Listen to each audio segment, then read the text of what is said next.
Good morning everyone, welcome to knowledge account. আমরা দেখব 23 August 2026 এর ইম্পর্টেন্ট কারেন্ট অ্যাফেয়ার্স, তার সাথে সাথে রিলেটেড স্ট্র্যাটেজিকে। দেখো, আজকের প্রথম প্রশ্নটা হচ্ছে 2026 সালের আগস্টে উত্তর পূর্ব রেলওয়ে কর্তৃক পরিচালিত সবচেয়ে দীর্ঘতম মালবাহী ট্রেনটার নাম। অবোধ মহাশক্তি। একটু ডিটেলস জেনে নিই। এটা হচ্ছে সেই অবোধ মহাশক্তি।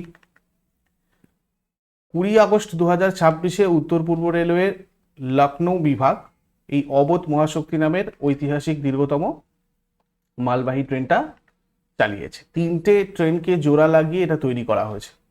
মোট 129টা বগি মানে ওয়াগন আর 3টে শক্তিশালী ইঞ্জিন ছিল। এটা গোন্ডা জাংশন থেকে ছেড়ে সীতাপুর হয়ে মোরাদাবাদের দিকে গেছে। গোন্ডা জাংশনের আরওএইচ ডেকোতে ট্রেনটাকে অ্যাসেম্বল করা হয়েছিল। আর এই বিশেষ কাজটার নেতৃত্বে ছিলেন ডিভিশনাল রেলওয়ে ম্যানেজার গৌরব আগরওয়াল। এরপর 2026 সালের জুলাই মাসে ভারতের প্রথম সয়েল টেক্সচার ম্যাপ প্রকাশ করেছে কোন সংস্থা? NBSS and LUP ICAR। প্রথম সয়েল টেক্সচার ম্যাপ নাগপুরে অবস্থিত ICAR এর অধীনস্থ NBSS অ্যান্ড LUP মানে হচ্ছে national bureau of soil survey and land use planning ভারতের প্রথম সয়েল টেক্সচার ম্যাপ তৈরি আর প্রকাশ করেছে। 16 জুলাই 2026-এ এটা প্রকাশ করা হবে। অ্যাকচুয়ালি মানে আনুষ্ঠানিকভাবে করা হয়েছিল তো 16 জুলাইয়ে। এটা দেশের হেক্টরের পর্যায়ে, গ্রাম পর্যায়ে কৃত্রিম বুদ্ধিমত্তা, রিমোট সেন্সিং আর স্যাটেলাইট প্রযুক্তির সাহায্যে ডিজিটাল মাটির শ্রেণীবিন্যাস তথ্য প্রদান করবে। মাটিতে বালি, পলি, কাদা বা এঁটেলের আনুপাতিক পরিমাণকে সয়েল টেক্সচার বলা হয়। নতুন নিয়ম অনুযায়ী CAA এর মাধ্যমে নাগরিকত্ব দেওয়া আর নথি যাচাই করার ক্ষমতা কার হাতে দেওয়া হয়েছে? জেলা কালেক্টরের হাতে দেওয়া হয়েছে। স্বরাষ্ট্র মন্ত্রক নাগরিকত্ব আইন এর ধারা 6B এর অধীনে মুলতবি থাকা নাগরিকত্বের আবেদন নিষ্পত্তির ক্ষমতা জেলা কালেক্টরদের হাতে তুলে দিয়েছে ডিস্ট্রিক্ট কালেক্টর। এটা সিটিজেনশিপ রুলস 2026 এর অধীনে রূপায়িত হচ্ছে, যেটা থার্ড অ্যামেন্ডমেন্ট। 8টা রাজ্য আর কেন্দ্রশাসিত অঞ্চল গুজরাট, রাজস্থান, পাঞ্জাব, পশ্চিমবঙ্গ, জম্মু কাশ্মীর, লাদাখ আর আসাম আর ত্রিপুরা এইগুলোর নন ট্রাইবাল এলাকাগুলোতে হবে। নথিপত্র যাচাইকরণ, তদন্ত পরিচালনা, ওথ অফ অ্যালিজিয়েন্স মানে আনুগত্যের শপথ, বাক্য পাঠ করানো আর উপযুক্ত আবেদনকারীদের নাগরিকত্ব প্রদান করা। এরপর সুপ্রিম কোর্টের নির্দেশ অনুযায়ী এন্ট্রি লেভেল সিভিল জাজ জুনিয়র ডিভিশন পদের আবেদনের জন্য প্রার্থীদের ন্যূনতম কত বছরের বার প্র্যাকটিস থাকা বাধ্যতামূলক করা হয়েছে?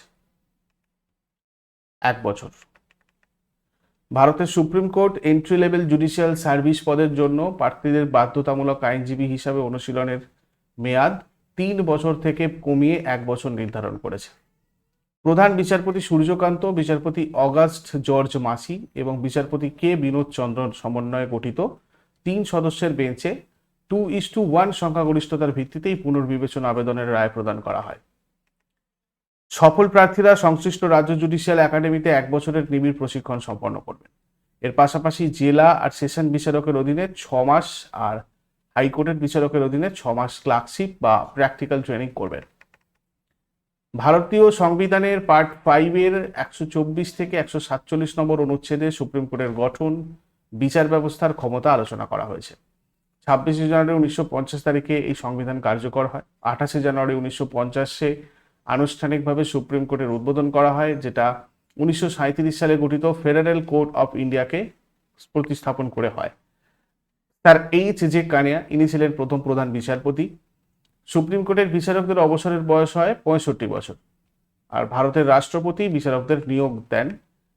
সুপ্রিম কোর্টকে সংবিধানের অভিভাবক বলা হয়, গার্ডিয়ান অফ কনস্টিটিউশন অ্যান্ড মৌলিক অধিকারের রক্ষক বলা হয়। পরের প্রশ্নে যাবার আগে তোমাদের বলে দিই, তোমাদের কারেন্ট অ্যাফেয়ার্স 6 মাস জানুয়ারি থেকে জুন বা মান্থলি কারেন্ট অ্যাফেয়ার্স অথবা এই ধরনের কারেন্ট অ্যাফেয়ার্সের পিডিএফগুলো এগুলো তোমাদের এই ইবুক সেকশন থেকে তোমরা কালেক্ট করতে পারবে।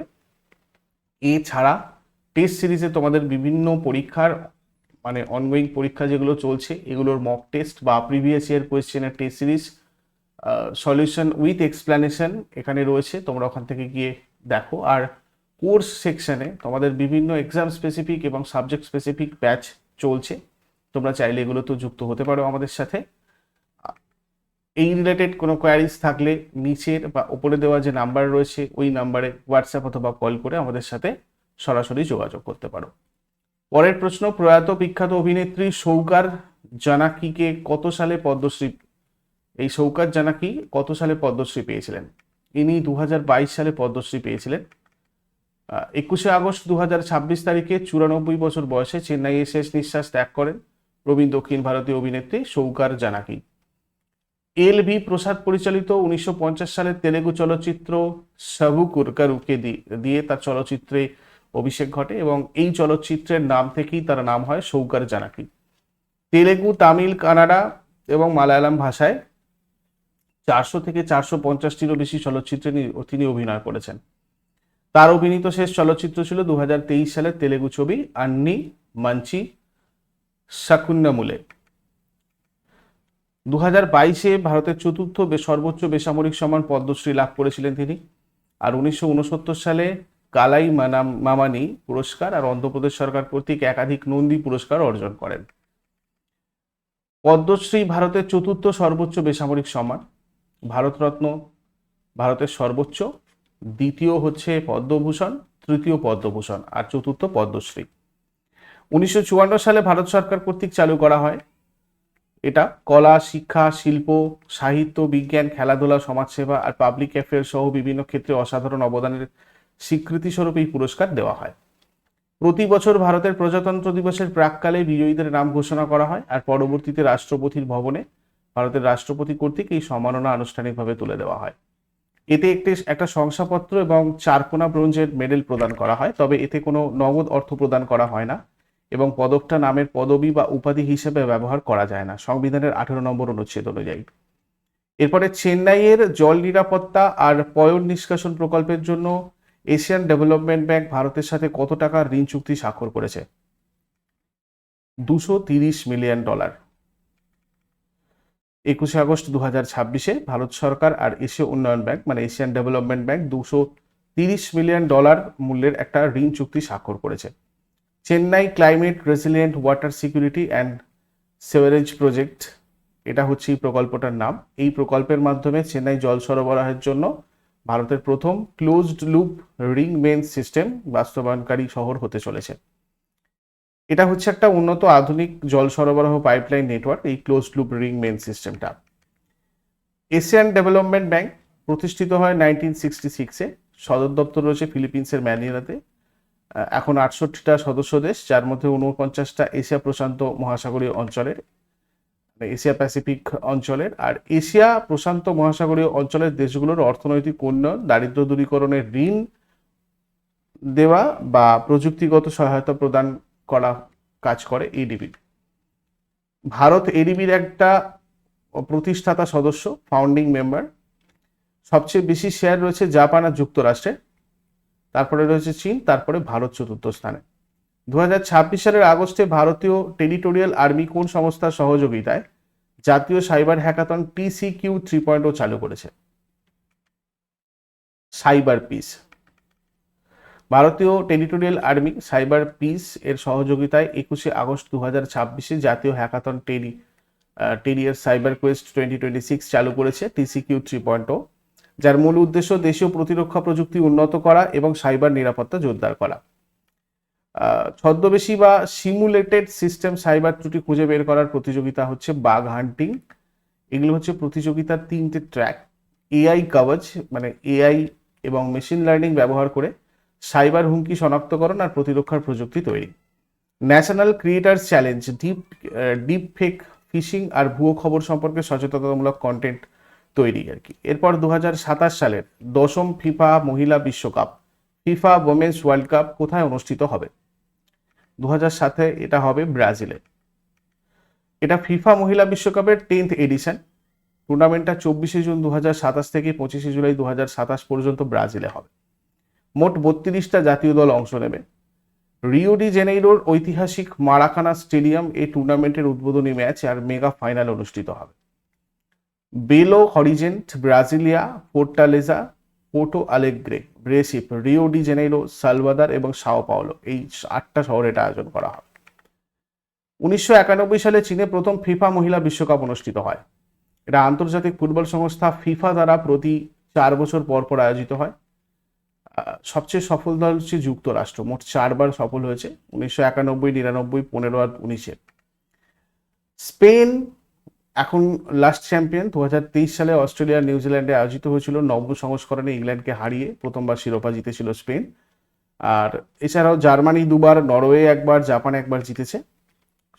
সর্বোচ্চ গোলদাতা মার্তা, ব্রাজিলের প্লেয়ার, তিনি ফিফা মহিলা বিশ্বকাপে সর্বমোট 17টা গোল করেছেন। এরপর ভারতের কোন রাজ্য খোলা ভোজ্য তেল বিক্রির ওপর রাজ্যব্যাপী নিষেধাজ্ঞা জারি করেছে? এটা করেছে মহারাষ্ট্র, মানে আনপ্যাকেজড তেল বিক্রি করা যাবে না। 20 আগস্ট 2026 মহারাষ্ট্রের এফডিএ পুরো রাজ্যে খোলা বা আনপ্যাকেজড ভোজ্য তেল বা ফ্যাট বিক্রির ওপর পূর্ণ নিষেধাজ্ঞা জারি করেছে। এই নির্দেশিকাটা food safety and standards act 2026-এর অধীনে জারি করা হয়েছে। ভোজ্য তেল কেবল সিল করা ট্যাম্পার এভিডেন্ট প্যাকেজেই বিক্রি করা যাবে। মাল্টি সোর্স ভেজিটেবল অয়েলের প্যাকেজের সর্বোচ্চ ওজন হবে 15 কেজি। এটা দেখো, মহারাষ্ট্র 1960-এ গঠন হয়, 1 মে মহারাষ্ট্র দিবস পালন করা হয়। রাজধানী মুম্বাই, টোটাল 36টা জেলা রয়েছে। সর্বোচ্চ শৃঙ্গ কলসুবাই, যার উচ্চতা 1646 মিটার। প্রধান নদী গোদাবরী, যেটা মহারাষ্ট্রের দীর্ঘতম নদী এবং এটাকে দক্ষিণ গঙ্গা বলা হয়। এছাড়া কৃষ্ণাও রয়েছে। ইউনেস্কো ওয়ার্ল্ড হেরিটেজ সাইট এখানে রয়েছে অজন্তা গুহা, ইলোরা গুহা, এলিফ্যান্টা গুহা এবং ছত্রপতি শিবাজী মহারাজ টার্মিনাস। যশোবন্তরাও চৌহান প্রথম মুখ্যমন্ত্রী। তাডোবা ন্যাশনাল পার্ক রয়েছে, সঞ্জয় গান্ধী ন্যাশনাল পার্ক, পেঞ্চ, গুগামাল, নাভেগাঁও এবং চান্দলি জাতীয় উদ্যান, এগুলো রয়েছে এখানে। রামসার সাইট যদি দেখি, নন্দুর মাধবেশ্বর, যেটা মহারাষ্ট্রের প্রথম রামসার সাইট। এছাড়া লোনার লেক রয়েছে, যেটা উল্কাপাতের ফলে সৃষ্ট লবণাক্ত হ্রদ। থানে ক্রিক রয়েছে। লাবণী সবচেয়ে বিখ্যাত লোকনৃত্য এখানকার মধ্যে, তামাশা, কলি, ডিন্ডি, লেজিম, এগুলোও রয়েছে। আলফানসোয়াম, নাগপুরি কমলালেবু, কোলাপুরি চপ্পল, ওয়ার্লি পেন্টিং, পৈঠানি শাড়ি, এগুলো এখানকার বিখ্যাত GI tags. Tarapur atomic power station, এটা ভারতের প্রথম পারমাণবিক বিদ্যুৎ কেন্দ্র, 1969 সালে প্রতিষ্ঠিত। চন্দ্রপুর, কোরডি আর ট্রম্বে, এগুলো এখানকার প্রধান তাপবিদ্যুৎ কেন্দ্র। জওহরলাল নেহেরু পোর্ট ট্রাস্ট, মানে নবসেবা, ভারতের বৃহত্তম কন্টেনার বন্দর। মুম্বাই পোর্ট ট্রাস্ট রয়েছে। এখানকার প্রধান উৎসব হচ্ছে গণেশ চতুর্থী, যেটা সব থেকে বড় উৎসব। এছাড়া গুড়ি পর্ব রয়েছে, যেটাকে বলা হয় মারাঠি নববর্ষ। নেক্সট, 2026 সালের আগস্টে ভারতের সভাপতিতে 12তম ব্রিক্স কমিউনিকেশনস মিনিস্টার্স মিটিং কোথায় অনুষ্ঠিত হয়েছিল? এটা হয়েছিল পুনেতে। 21 আগস্ট 2026 ভারতের পুনেতে 12তম ব্রিক্স তথ্য আর যোগাযোগ প্রযুক্তি মন্ত্রীদের বৈঠক অনুষ্ঠিত হয়। ভারতের ব্রিক্স সভাপতিত্বের অধীনে এই বৈঠকটা সভাপতিত্ব করেন কেন্দ্রীয় যোগাযোগ মন্ত্রী Jyotiraditya M Scindia. Building for resilience, innovation, cooperation and sustainability, এটা হচ্ছে ভারতের থিম। আইসিটি ট্র্যাকের theme innovate, cooperate and transform for resilient future. Digital public infrastructure, cyber নিরাপত্তা, উদীয়মান প্রযুক্তি আর গ্লোবাল ডিজিটাল গভর্নেন্স, এগুলো নিয়ে এখানে মেনলি আলোচনা। আগের দিনের হোমওয়ার্ক দেখবো, আর্য সমাজের প্রতিষ্ঠাতা স্বামী দয়ানন্দ সরস্বতী আর ভারতের নাগরিকত্বের অধিকার নিয়ন্ত্রণ করার ক্ষমতা রয়েছে ভারতের সংসদে। আর আজকে তোমাদের জন্য প্রশ্ন থাকবে, গঙ্গাসাগর মেলার ভক্তরা কোন মুনির মন্দিরে আসেন আর কর্ণ সুবর্ণ কার রাজধানী ছিল? শেষকালে কমেন্টে জানাও। চট করে আগের দিনের গুলো একবার কুইক রিভিশন করে নেবো। যারা যারা লাইভে রয়েছে অ্যান্সার করার চেষ্টা করো। 2026 সালের আগস্টে অনুষ্ঠিত মৈত্রী 15 কোন দুটো দেশের যৌথ সামরিক মহড়া? ভারত আর থাইল্যান্ড। 2026 সালের আগস্টে প্রতিরক্ষা মন্ত্রী রাজনাথ সিং এনসিসির কোন all India girls high altitude ট্র্যাকের সূচনা করেছেন? অপরাজিতা, পারাংলা 2026। আগস্ট 2026 পেমেন্ট প্রক্রিয়াকে আরো সুরক্ষিত করতে ভারতের প্রথম এআই চালিত পেমেন্টস ফাউন্ডেশন মডেল ভুলকান চালু করেছে কোন সংস্থা? Razr pay. আইসিআইডি কর্তৃক ওয়ার্ল্ড হেরিটেজ ইরিগেশন স্ট্রাকচার হিসাবে স্বীকৃত 140 বছরের পুরানো ওড়িশা উইয়ার কোন নদীতে অবস্থিত? বেতোয়া নদী। প্রতি বছর কোন তারিখে বিশ্ব আলোকচিত্র দিবস পালিত হয়? 19 আগস্ট। কাকে ব্রিক্স সিসিআই এর অনারারি অ্যাডভাইজার হিসেবে নিযুক্ত করা হয়েছে? ডক্টর এলুরি শ্রীধর। 2026 সালের মর্যাদাপূর্ণ সারলা পুরস্কারের জন্য উড়িয়া কবি আশুতোষ পারিডার কোন কাব্যগ্রন্থটা নির্বাচিত, মানে কোন এনার কোন কাব্যগ্রন্থটা নির্বাচিত হয়েছে আর কি? বিশ্বাস দে পৃথ্বী। আরবিআই সেন্ট্রাল বোর্ডের পার্ট টাইম নন অফিসিয়াল ডিরেক্টর হিসাবে নিযুক্ত করা হয়েছে কাকে? এস সোমনাথ। সম্প্রতি দক্ষিণ সুদানে অসামান্য অবদানের জন্য মোট কতজন ভারতীয় শান্তিরক্ষীকে ইউএন মেডেলে ভূষিত করা হয়েছে? 210 জন। 2026 সালের আগস্টে তেল আর গ্যাস খাতে সহযোগিতার জন্য ভারত কোন দ্বীপ রাষ্ট্রের সাথে G2G সমঝোতা স্মারক সই করেছে? মরিশাস। এগুলো ছিল আগের দিনের কোয়েশ্চেন। ইউজফুল বলে মনে হলে অবশ্যই সবাই লাইক করো, বন্ধুদের সাথে শেয়ার করো, আর প্রতিদিন সকাল 6টার সময় ডেলি কারেন্ট অ্যাফেয়ার্সের আপডেটের জন্য নলেজ অ্যাকাউন্টকে সাবস্ক্রাইব করে বেল আইকন প্রেস করে অলে ক্লিক করে রাখো। Thank you so much, take care, have a great day.